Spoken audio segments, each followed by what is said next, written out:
Okay, so isa na namang tutorial installation video ang gagawin natin. Ang gagawin natin ay magpapalit tayo ng rear view mirror. Pero ito auto dim. Tsaka may twist naman ito. Pang Toyota ang gagamitin natin. Oops, pang Toyota. Parang awkward. Pero hindi hindi awkward. Tinesting ko na. Same shape, same mounting, almost same appearance lahat. Original ng Toyota ano to? Original Toyota lahat ng application nito. Pero ang mounting pwede sa Chevrolet. So, bakit hindi ko gagamitin kung magiging safe naman ang driving ko at night? So, tingin ko pwede siya, no? Hindi lang siya tingin, pwede talaga siya.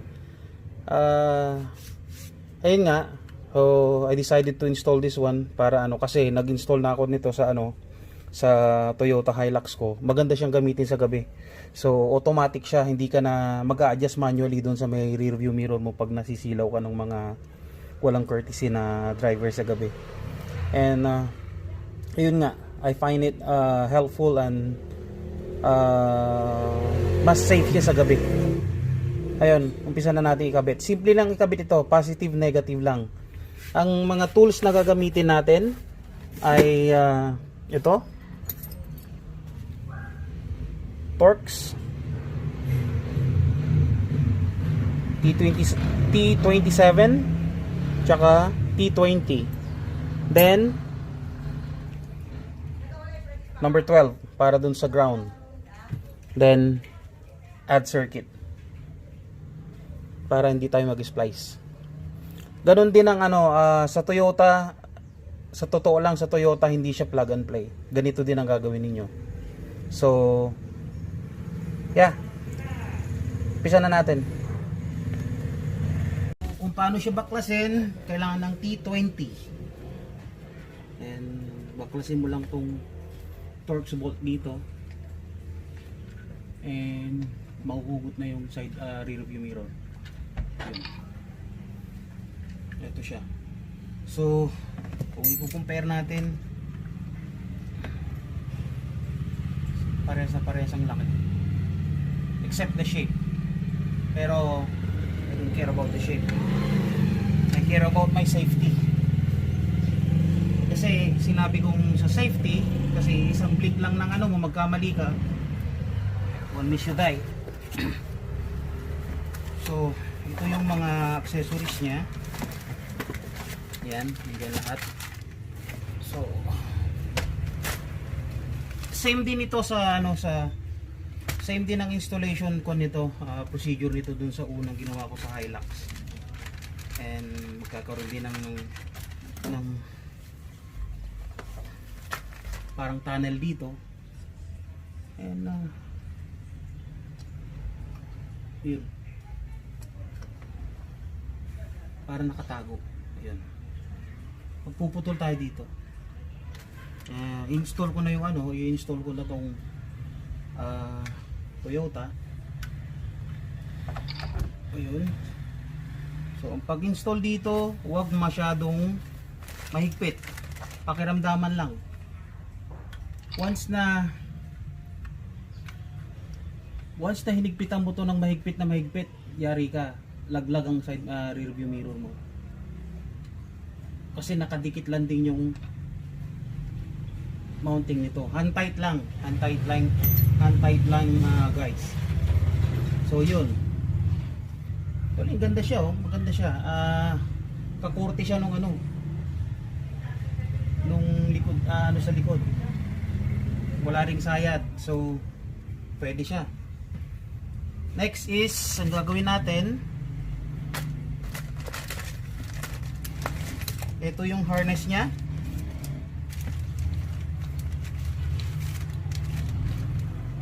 Ito yung harness niya. Papunta dito sa fuse box. Ito siya. So, simple lang din yung harness niya guys. Positive, negative lang. Yun.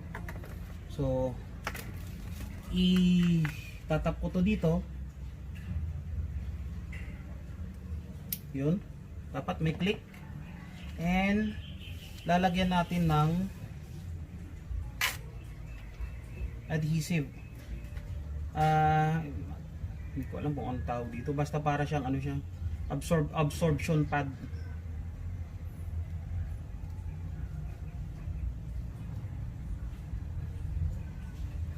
Yun. Para hindi siya mag-rattle sa taas. Yan.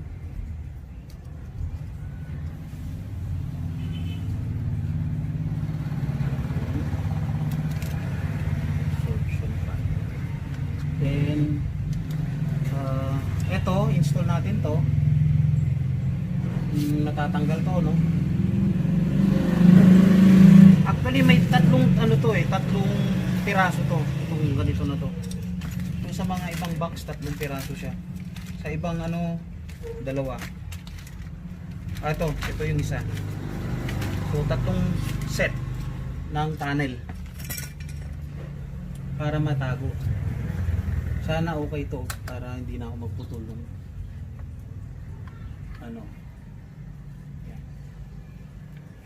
Yan. Okay, so mukhang ano siya, mukhang pasok siya. Yan. Yun, pasok na. Yan. Pero hindi maiksi yung kwan niya. So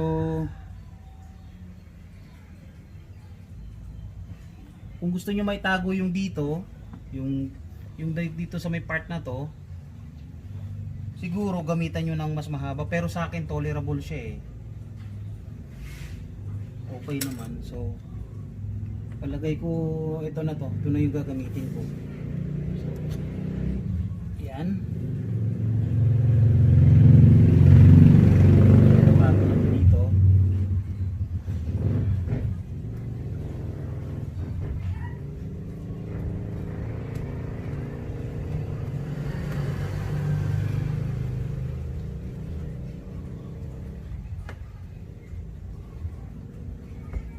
Yun.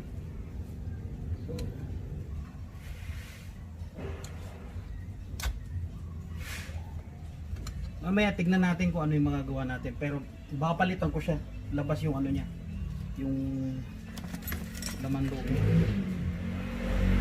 So another absorption pad dito para hindi siya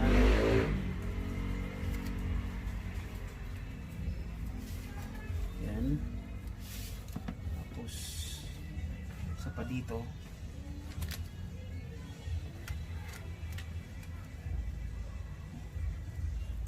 Yan. Yan dito. And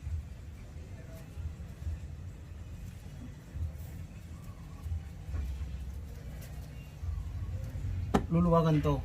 Ang gagamitin nyo T27.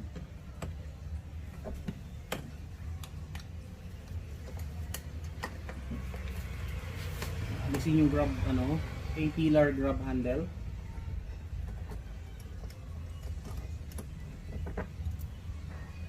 Yan, secure nyo yung bolt para hindi mawala.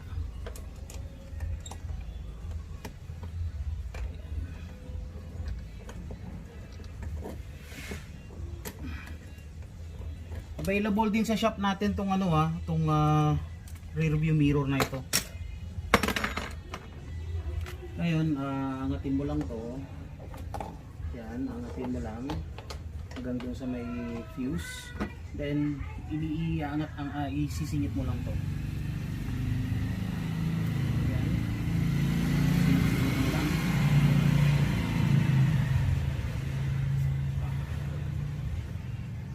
Ayan.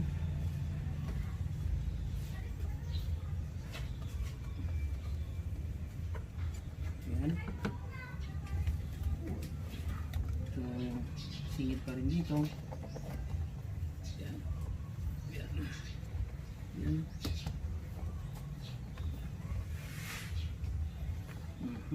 Yun. So yung cable niya tamang-tama lang dito.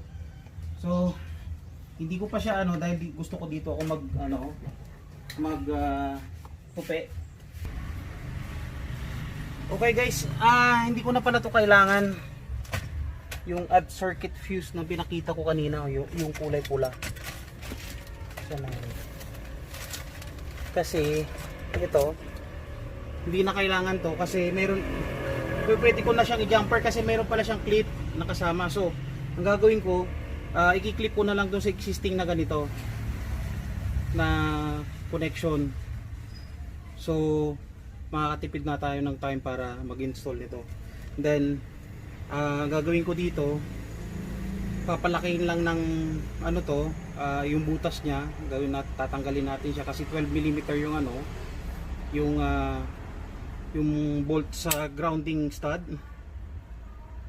para iipit na lang natin. Yun, lumipad. Yan mo na. So yun, lumaki na siya.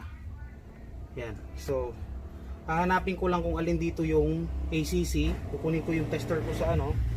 So guys, pag nagdi-DIY kayo, parati kayong gumamit ng tester, no? Kasi mahirap pagka nagkaroon ng problema, sunog yung sasakyan. Babalik ako. So ito yung tester natin. Kailangan nating hanapin yung ACC. ACC means pag yung naka-switch on yung susi.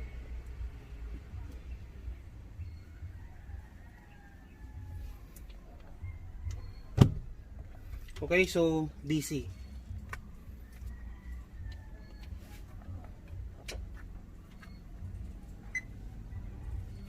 Okay,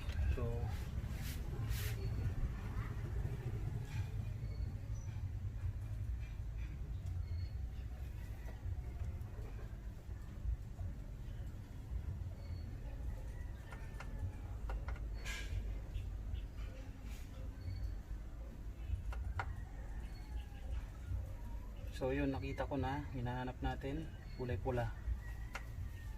Kailangan natin ng, hindi ko na sinusi kasi alam ko na ang kinuha ko kaagad yung sa battery eh. So alam, pagka ang common sense doon yung isa ACC yun. So yung kulay pula, ito yung hinahanap ko.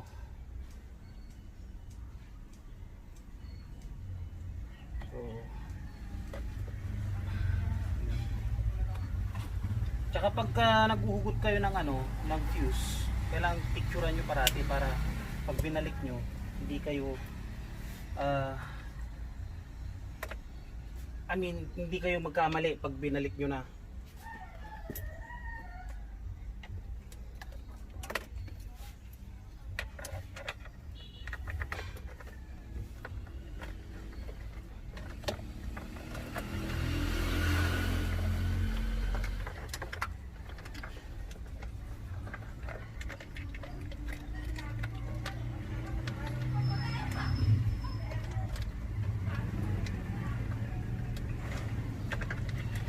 Ito na yun. So, mamaya na natin siya i-dress. Madalas yung marinig yung dress na na terminology sa akin.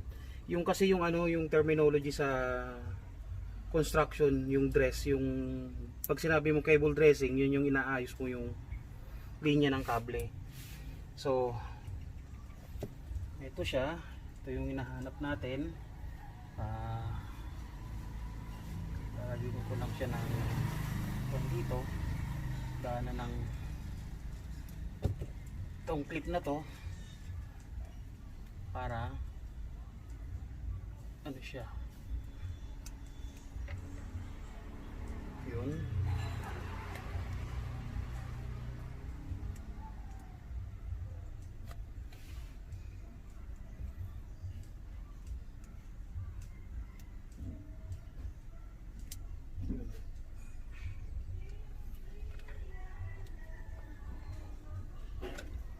Okay, so ganito.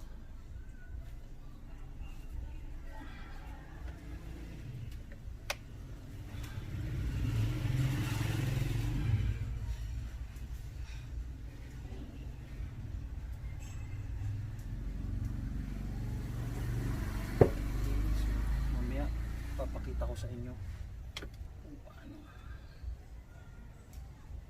Yan. Yan guys. Yan, sana makita nyo. Then sasara mo lang ito. Yan, sasara mo yan, iipitin na niya.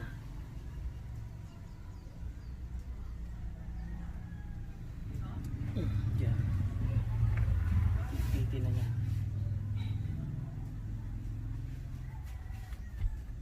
So,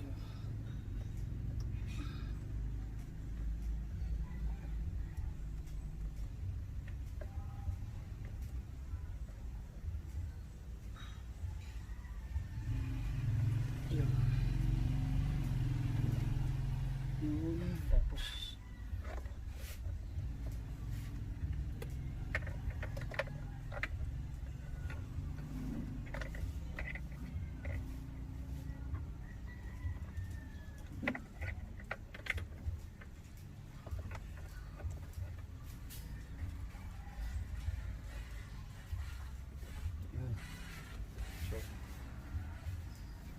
yung next, madalas ko nang may pakita yung ano sa inyo, yung grounding point na ito, yung number 12. Sisiksik lang natin to. Iipit natin. So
tingnan natin kung hindi naapektuhan yung dashcam, hindi naapektuhan yung rear. Yan, okay naman. So gagawin natin, i-dress ko na to, then papunta rito, ganyan ganyan. So may mga provided cable ties yan, gamitin natin. Ito yung mga cable ties niya, so gamitin natin.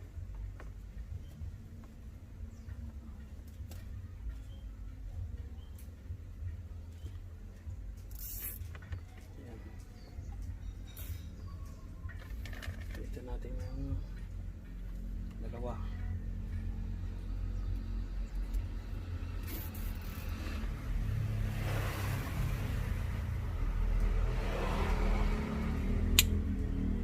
And guys, so yung ginawa ko, hindi na ako nag-provide ng isang ganito pa. Kasi ang ginamit ko na lang ito tong ACC na ito. So tinap ko na lang siya rito. Yan. So nakasave na ako ng time. And then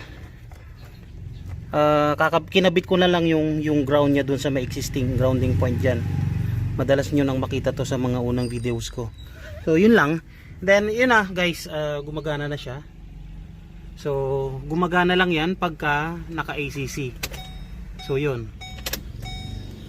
So yun nga, na-explain ko na rin ang function nito sa sa Hilux rear view installation ko. So hindi ko na siya explain ulit. Yun. Thanks for watching, at saka sana may natutunan kayo. Itong rear view mirror na ito, meron sa shop ito sa Lazada. at saka sa Gilbert's Garage Facebook, or direct message me kung interesado kayo. Doon ko na lang kayo bibigyan ng discount. Thank you ulit.